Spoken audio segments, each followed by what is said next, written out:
the marketing budget of my clients. The pain there is if you make mistakes on how to allocate the budget, it's millions that you waste. And I didn't want to have that responsibility, so I created Cassandra to solve my own problem. When I realized that in marketing, there is an investment of approximately $1.2 trillion every year, and all this money is allocated with biased data or gut feeling. Who would manage all that money without a scientific approach that could actually systematically lead results? Really excited to be in this space with you and other softwares, trying to make an industry space less political and more scientific.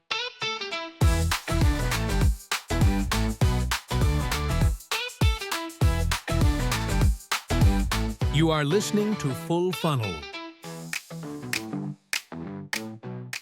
Hey Full Funnel crew, welcome back. I'm Rohit, your resident marketing nerd and your guide to AI-first marketing strategies. Today we're zooming in on the rise of marketing mix modeling and why a single click-path method can't steer multi-million-dollar budgets anymore. My guest is Gabriele Franco, co-founder and CEO of Cassandra, my friendly counterpart in the measurement industry. And over the last 2 years, his team has modeled more than 500 million euro worth of ad spend and delivered an average of 29% profit lift.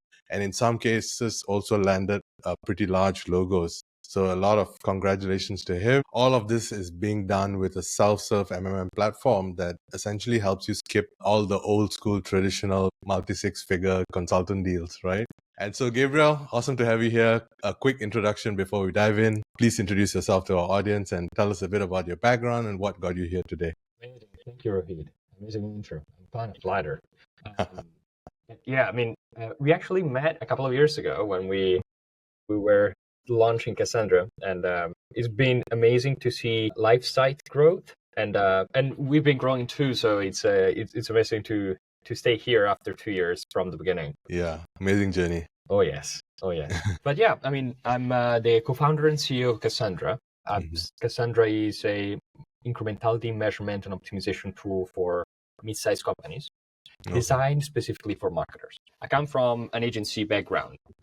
From 2019 to 2022, I managed as an agency 12 million euros in advertising investments, and I had the problem myself on understanding where to allocate the marketing budget of my clients. The pain there is if you make mistakes on how to allocate the budget, it's millions that you waste. And I didn't want to have that responsibility, so I created Cassandra to solve my own problem. When I realized that in marketing, there is an investment of approximately $1.2 trillion every year, and all this money is allocated with biased data or gut feeling or politics. I got, oh my God, it's crazy. Who would do that? Who would manage all that money without a scientific approach that could actually systematically lead results? So that's why I created Cassandra. I'm really excited to be in this space with you and other softwares, trying to make an industry space less political and more scientific. Amazing. That problem statement, I think, should resound so widely to a lot of people in the audience. And you know, it is something that I still don't understand in many cases, because a lot of the media budget has been influenced or politicized, as you say. In essence, the waste is just tremendous, right? Not to mention ad fraud and all kinds of other things as well. But I think we're moving in the right direction by championing this cause. And, you know, I think it's only going to get to the stage, right? So you said that basically this attribution chaos you discovered like in 2022 was basically the spark that made you start Cassandra. Could you describe maybe like a specific situation with your client in your agency that basically clearly proved that this touch-based attribution model was just not working, right? And essentially causing a lot of waste? The way I've understood it, it's a really banal way. Basically, I was summing all the attributions from all the advertising platforms and comparing them with Shopify. And the result was, from the attribution, was way bigger. It was 67% bigger than the actual sales. So I went to Google Analytics, trying to figure out, all right, if I use data-driven models or I compare it with last click or first click, what's the sum? It was completely useless because the result is 70% of sales come from direct channel, and direct channel means nothing. It could be anything, so it's random. So I tried other tools that had multi-touch attribution and multiple tools. They all would tell me different status of the game and my attribution status. So it was, what the hell? Yeah. It's completely random. And if if the results are not consistent over time, I lose trust on them. So I've understood that methodology was about to die. Because the reason why the multi-touch attribution doesn't work is because it requires user journey data for each touch point for a long period of time. Since 2018, this is not possible anymore. From GDPR, this is not possible anymore because of laws around how to track users online make it extremely difficult or even impossible when you have longer sales cycle, more than 72 hours. That's right. Not talking about brands that have months of customer journey cycles. So because of this reason, I understood that it wasn't possible to measure it, and we had to have another methodology that could actually help us. 100%. The biggest culprits is folks using multi-touch attributions that are like W-shaped and, last click and all kinds of things that do not actually reflect how consumers behave in the real world. I think that is extremely detrimental, right? Can you tell us a little bit about the platform itself? How did your first app kind of demonstrate that, right? Like essentially that MMM or incrementality measurement could do better. What was that aha moment that basically convinced the client to say, hey, maybe I should trust this model? Well, we basically modeled with Cassandra at the beginning. We got a couple of clients. One was investing 1.5 million per month. And they had a complexity of out-of-home, television. They have offline distribution, online distribution. So what we showed was look, you believe that your baseline is zero. It's not zero. You get a lot of sales if you shut it down. Second thing is, this is the ROI of out-of-home. Out-of-home is not driving zero sales. This was the unlock moment for them. And the way we proved it is the MMM says the incrementality of out-of-home is not zero. And the reason why we say that is because we compare it with other regions in Italy, because it was an Italian client. They're not getting all that difference in sales because they're not investing in out-of-home there. And from there, we built trust to use the budget allocator, and the budget allocator proved pretty consistent lift within the first month. And the reason why the lift was around 9% month over month was not crazy huge, but it was enough when you invest 1.5 million per month. The reason why we got to this result is because before they were doing things randomly. They were investing for ego and politics rather than science. That's right. And it's easy to beat that particular baseline, the particular benchmark. Interesting. For the listeners who are, kind of MMM curious, or what advice should you give someone who's basically hesitant to trust this process, right? That modeling works better and experiments work better. Those who are finding it difficult to kind of basically make a business case, right? To bypass all of that politics and make a real business case for their stakeholders. What advice would you give them? This is a really smart question. And the keyword there is business case. You need to have a strong thesis internally to convince people that everything that you used so far needs to change because it's wrong. It's risky. People have been awarded historically, got promotions based on attributions data. So you're saying when you need to create a business case, you need to convince the guy that has been promoted for attribution that attribution is wrong. It's going to be difficult. So what I would do is I would start from the basics. There are tutorial videos on YouTube on how to do MMM with Excel. There are articles on how to do it. You can start with Excel, understand what is involved, what are the steps, just to understand the basics. Once you have this, the next step is to understand incrementality testing. Now, in marketing measurements, the closest estimation of ground truth is incrementality testing. You need to understand how it works and what are the resources and time involved in order to have a measurements. And understand that measurements cannot be free. There needs to be an effort involved in measurements whatsoever in order to ensure that every time you measure something or you make a decision based on something, that decision is based on scientific things and scientific proof that thing is reality. And from there, I would either use, if I have technical capabilities internally, open source like Meridian, PyMC Marketing, or Robin, based on my tech stack and my availability, or I would go to either a consultant or a SaaS. Now, for the sake of being true, I would propose to not go to agencies that manage your media because the incentives there are not aligned. And it's really easy to manipulate a marketing mix model or manipulate results from an incrementality testing. If you choose a third party in order to choose and measure the homework of all the parties involved into how to allocate marketing investments, usually it's better. It's like a due diligence. Once you do that, it's critical to assess that you start from marketing mix models, for example. You build a model. And from the marketing mix model, you do all the techniques for model stability, understanding train test split, understanding what are the channels that are not stable and have high confidence interval, which means high risk and high uncertainty, and you run incrementality tests on them in order to ensure that the results and the model is calibrated over time. No. The last point is, once you do this, the case internally is sold in it. We found a way to sell it internally, which usually works, which is we build a marketing mix, we run incrementality tests, then we build a marketing mix model. We have, let's say, the 3 biggest channels ROI with incrementality testing. We go to the CMO and CFO, and we show the results of the MMM. Show the results of the MMM. These are the ROIs. These are really different from the multi-touch attribution. And the reason why we should trust them is because they're really, really close to incrementality test results. And we see this, when we show this comparison, clients instantly click and have a reason to trust these models and try new things rather than sticking to the things that they know it's not working. But the company has adopted for years, and so it's kind of inelastic to change. So this comparison and this part of the user experience of the marketer, it's really important in order to create a business case and have adoption on the budget allocator then, because if you have good measurements, it's good, right? But the end result, the ideal dream outcome is I use a tool that tells me how much to allocate marketing budget, predicts me the outcome, and then applying it, I get the results that it predicted. This is the dream outcome that we are optimizing. Interesting. Yeah.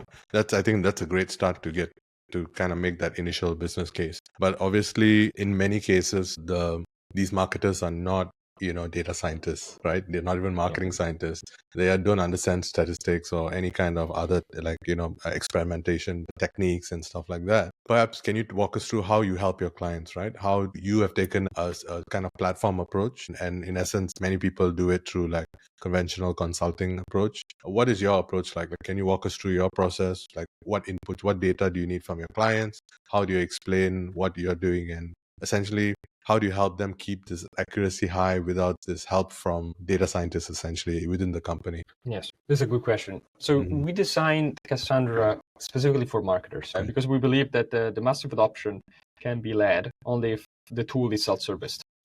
Specifically because our client base is our mid-sized companies that invest between 1 to 20, 25 million a year on average in advertising. So they're not huge companies. And in order to scale this company, we need to have an experience similar to the one delivered by Google Analytics in terms of adoption and getting to the result. Marketing mix modeling is super difficult to get to the result. The way we solve it is a client can connect their data to API. So API connectors and solving data ingestions is the first layer. So you can use connectors to connect to the data. Once data is connected, you need to do something called feature engineering, which is something not understandable by marketers. They don't understand what it is and why they should do it. So what we created is an automatic system that suggests how to aggregate variables and how to separate them based on the statistic metric that will improve the results of the model. Then we ask in the model building phase, so we connected, we suggest how to aggregate data and remove variables. Once we have that, we go to the stage in which we ask for calibrations insights. So we ask, compared to Meridian that asks the ROI of each specific channel, and the client doesn't have it because he's adopting MMM to receive these insights. We ask, how much do you think comes from media? And how much are you certain about it? So what a client would say, 50% comes from media and I'm 80% sure about it. Based on this insight, we make it simpler. That insight is enough in order to train a model. Then we train a model. Every time we train it, we run model stability, backtesting, and all the techniques that are really important for the model in order to ensure that the model is correct, has a good accuracy, and we tell automatically what are the channels that are not stable and they require incrementality testing right away. So automatically, the report of the MMM is your model is good, okay, requires retraining. And when it requires retraining, we tell exactly, hey, there are Google ads, Facebook ads, and out of home, they require calibration. Run either a conversion lift or a geo lift, and we automatically detect which one based on how much they invested in the channel. So we're trying with the product to make it super clear in terms of expectations. The model at the beginning is not going to be the best model. You're going to do some other steps in order to have it. But once you have it, the value is immense because you have an external tool that tells you on a monthly basis how much to invest in each channel and predicts the outcome. And when the calibration is done and you assess that the model is correct, the accuracy, it's really, really, really high. Yeah, I think that's the greatest proving point, right? When you are able to kind of forecast something and see that coming to fruition, I think that's when that aha moment really clicks and, people can actually start testing it, trusting it, right? Initially, they are very skeptical when they do the first model, but once they predict it, I think that's pretty powerful. There are two ways that I saw this aha moment. One is forecasted versus actual that match. And the second thing is I run incrementality test and I have a result that matches with MMM. When I see this comparison, they click. Aha moment, number 2. 100%. And so, yeah, you just mentioned incrementality testing. Maybe let's go through a bit of that. Can you tell us how you blend this, right? Like, what's your process of triangulation or whatever you call it? Can you walk us through a scenario of how you actually do it together? Yes. So just for the context for the audience, incrementality tests are quasi-randomized controlled trials, which are the equivalent of testing a new medicine. So when you want to test a new medicine and the effect that it has on the patients, you give the medicine to a list of patients and to others give placebos. And then you measure the difference on the effects between these two groups. Yeah. We do that quasi-randomically, which means that we select a specific list of regions in which we either increase or decrease the specific investment. And on the other regions, the control regions, we don't. And after a specific time period, which is let's say 30 days, we compare the variations in sales in the regions which we increase or decrease spending versus the regions which we did nothing. Now, the way we do it is we start from incrementality testing. So the product suggests, in order to have the first iteration of the model, first to get baseline truth measurements of key specific channels, which are usually the biggest ones. Once we have the results of this, we suggest to run the model. When we run the model, we can insert the incrementality measurements results from the incrementality test inside of the model, along with the historical data. When the model trains, you're going to see the comparison of the two measurements. Right. And on top, you can compare it with the attribution data. So you're always sure how much different there is between all three measurement types that you're using. The third step is continuous reporting. So you build a model, you use incrementality test to calibrate it. The third step is, how do I receive it daily, as I'm used to? So what we create is, we create a multiplier between the incrementality test of the marketing mix model and the attribution, in order to have incrementality measurement data at a daily basis, comparing attributions with incrementality data. Amazing. Awesome. I think that's like now the gold standard. Everyone has proven that it works. And it's like, the results are amazing, right? Maybe you can share perhaps a case study or a recent example, where this specific approach, has helped your clients, right? What were the results before and after? So mostly on the calibration of the MMM, every MMM that we do and every result that we've got has come from validating or calibrating the MMM with incrementality tests. We've got multiple clients, one of which was an international shoemaker that increased by 20% year over year their overall revenue by increasing Facebook ads, which was okay. They had in plan to increase Facebook ads. They had proof from the incrementality test and the MMM that was the right approach, and they followed it. There is another charity in US that they were really skeptical on Google search brand. And they discovered that they were delivering 1/3 of the results that they were seeing. So the real incrementality was 1/3 of the attribution. And they reallocated it. They actually switched the budget from Google search brand to a incrementality test into YouTube. And so that YouTube had an incredible lift. So they moved most of the budget from Google search brand to YouTube, and they got a 13% increase in total revenue in 2 months' time. Amazing. That's basically what I love to hear. Everyone moving that budget from bottom of the funnel to top of the funnel and just seeing that instant results, right? Oh, yes. Because people there is... there is the biggest opportunity. Marketers tend to invest where they see a number linked as a result to the investment. That's right. On the top of the funnel, there's nothing. There's never been. This is the first time that there is a number. So it's the greatest opportunity for marketers right now to invest in upper funnel and measuring it by measuring it. That's right. Yeah, I think, and that's the music to the ears of a CMO who has been, harping on, investing in brand marketing, but always that gets, undercut and budgets get cut from brand marketing because everyone's under pressure to deliver revenue, right, at the bottom of the funnel. And so just touching on that point, CMOs are focused on that, but then the CFOs want the dollars, right? And now with this kind of measurement, everyone kind of comes together, right? And so how do you see that dynamic, the CMO, CFO dynamic going nowadays when you speak to your clients? Is that something that, they're happy to see and see you driving those numbers? So that's CMOs, yes. Mhm. Each department is not happy at all. Because again, they're being promoted over time based on attributions results, and they That's have right. the budget depends on it. Yeah. So it's always real difficult to create conviction internally and create a business case. Yeah. On the other hand, I see there needs to be a difference between actual brands in which there is a strong culture of I want the best, and there are other brands. Sometimes they're acquired by private equity funds. These are the most particular ones in which the founder is not there anymore. It's not building the culture. It's delegated to the fund. The fund wants only the returns. Yeah. And in order to adopt MMM or incrementality in general, they need to understand it, and they don't have a lot of patience. Yeah. So it's just the people inside of the company just work a political game to just stay safe because they have no incentive to follow. There is no culture anymore built by the founder that is strongly, aggressively imposes it. There is just a requirement for results, and the easiest, fastest way to gather the results is to show results from multi-touch attributions and attribution data from advertising platforms, because why not? They're easy, free, and really fast, even though they're not right. But doesn't matter.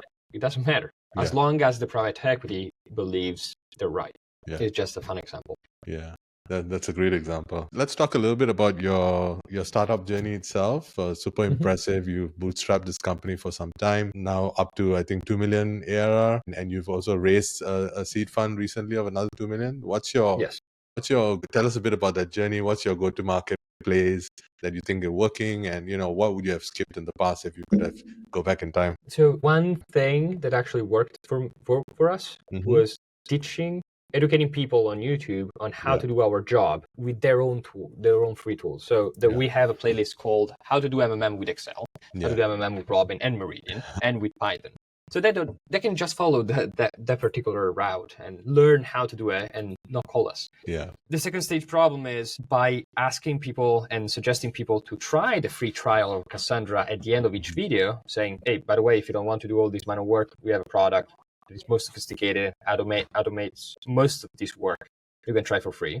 And you have a lot of free trial that transforms into warm leads and then clients. We have our go-to-market is really similar to Lifesite. So we have both brands and agencies that work with us. So both ways we get distribution from content or from partners along multiple markets. Really good to accelerate and have a low CAC, low customer acquisition cost, and compensate the annual contract value with the brands that we work with. The things that I would do differently from the beginning, I would invest more into tech rather than go to market. So which means that I would go more aggressively on algorithms and user experience on the product before than I actually did. Because usually it's an additional risk when you're bootstrapped, and you can feel me because you're almost bootstrapped too. The idea at the beginning when there is an uncertain market is to be safe with investment internally, because you need cash flow and in order to survive as a company. Yeah. So you compromise, and you, as a founder, you try to do all of the things yourself in order to leverage your time and your low cost in order to compensate to everything that should be safe. But again, there are things that in which me or my co-founder are just not good enough to. And we started probably too late. And not too late, but late. We could have done the hiring and the strategy before, and that could have given us a better leverage compared to the rest of the market. Yeah. Probably that. Amazing. I think it's probably one of the most difficult things in the world to do is bootstrapping, right? And, we've done it here at Lifesite as well. And in many ways, you learn a lot more, smarter with your cash and your cash flow. And so, a lot of companies tend to raise tons of money and end up burning through a lot of it. A lot of it goes to waste as well. But those are different strategies, I guess. And so any other advice for any aspiring entrepreneurs, SaaS entrepreneurs like yourself in the MarTech industry? I mean, in general, my suggestions is to sell what you don't have Mm-hmm. in order to validate it. Yeah. Sell first, cash flow, it's the most important thing at the beginning. Yeah. Unless you're creating a new LLM, which is another thing. But when you're entering a market in which it appears that there is no money, but you solve a really big problem, Yeah. like us in the beginning, in which Yeah. MMM, there was nothing, no one. Yeah. There was Analytics Edge and a couple of other players that were charging millions for clients, but there was no education, no one making money as a SaaS in MMM. When you want to create that type of innovation, you need to optimize for cash flow. You need to have clients that pay you from the beginning. Doing it for free, it's not enough, because if they do it, they don't pay, they don't follow the suggestions, they don't have the commitment to give you the really good insights that you require. Yeah. So I would start from there. And the thing you need to optimize is offer market fit first. Yeah. Try to create an offer for your clients that they would feel stupid to say no. So guarantees and everything else that would maximize adoption rate of your offer to them. Second, and this thing is fairly easy. It takes 3 to 6 months to achieve it. The second step is to have a product that makes clients stick with you. At the beginning, it's normal to have a high churn rate. Everyone had it. And you need to compensate with contracts at the beginning if you can. But the most important thing is that you optimize and improve the product in order to have clients that stick with you for a long time, for years. Yeah. And this is something that you don't never stop doing. You need to continue doing over time. We're still doing it. The last 100%. Step is the most important thing, in which we want to create a really impactful company. And we're getting to that stage now after fundraising. But the idea is to have an experience so good for your clients that they never stop talking and speaking about you with their friends. 100%. And this thing, it's really, really difficult. And that is the definition of market fit. 100%. That product market fit is 100% tough to do, especially if people haven't seen or bought such a product before and you're creating a category of sorts, right? Yes. Yeah, which is amazing feat, actually. Very, very, very impressive. And I think one big thing is also to basically start with the service, right? Like you have an agency, you've been in the trenches, running media, you know the pain, and you can speak the same language as the buyer. And with that, then you have this natural progression to a product after that. Yeah. So let's take a walk into the future, Agents, autonomy, whatever you call it. They're slowly making their way into the marketing world and the MarTech platforms. Where do you see yourself going? What's your prediction for the next 2 years? What would agents be doing versus what humans will be doing? I mean, it depends on how long you want to forecast the future. Let's say 2 years. 2 years. All right, fair enough. So the idea, the mass adoption of MCP. Okay. Agents. So these are the two main things that I want to focus on. The first thing is there is a big problem when you adopt a new methodology, which is it requires a lot of technical skills. Yes. You need to learn a lot. The application of AI agents into this process, into adoption of these methodologies, is going to mostly help customers with natural language and a really easy user experience to train a model. Ensure that it's good, and then interpret the results. So it's easy to create conviction internally. So it's going to improve user experience in our products, for example, a lot. And then on top of this, there is the MCP component. The MCP component helps marketing teams dynamically to share information from one platform to another. So let's say you have Cassandra LiveSite from one end that creates the model, and then you're creating a report on a presentation, and you need the data that it's in the model in each specific time, in a specific time horizon. Yeah. You can ask the agents to call LiveSite or Cassandra MCP, get that data and insert it inside of the presentation so it's easier. Or you can create a Power BI presentation with both attribution and measurement data. So it allows to move data way faster and with a super easy user experience. So the adoption is going to be way greater. 100%. And this is what we believe. So if the user experience becomes really stupid for dummies, the adoption becomes massive. So all the roles of data engineers that are the only ones that can create ETL, can create pipelines and data connectors, the demand for them is going to be less because the user experience of tools are going to be way simpler. This the paradigm shift from API approach to MCP servers. It's just a huge paradigm shift. Yeah. Yes. One thing that is, I believe it could be a possible future is if we can actually create a case study worldwide on marketing mix modeling and incrementality testing using a specific systematic procedure that leads to good measurements that actually deliver results that they set, that deliver on expectations, I believe that why should humans change budgets?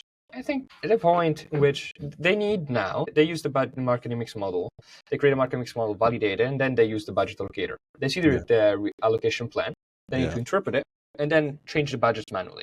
That's right. They need to do it now because the market has not enough trust in these measurements, so there needs a human layer that interprets results. That's right. But in the future, when the trust is built worldwide, and this is a best practice worldwide, there's no way that a human is required in this process. Definitely. And if you think about it, it's the same thing that happened in the hedge fund industry. There is one name, which is Renaissance Technologies. They created the quant hedge fund industry concept. Mm-hmm. And they started using something called Monte Carlo simulation, which is the same statistics that we use on the stock market. Yeah. They interpreted the results and they changed the allocation of their portfolio. But when APIs came into the market, it just made changes with tools. And they could do it way faster, way better, and with better results than a human. So I think 100%. this is the road we're in. And I'm thinking 2 years in terms of massive adoption. But it's definitely a hot topic. It is. What do you think? Is. Yeah, same thing. I think MCPs are going to transform the way data moves between platforms. And basically, I think AI is going to get smart enough to essentially make some of these decisions on behalf of, probably still have a human in the loop for the foreseeable future.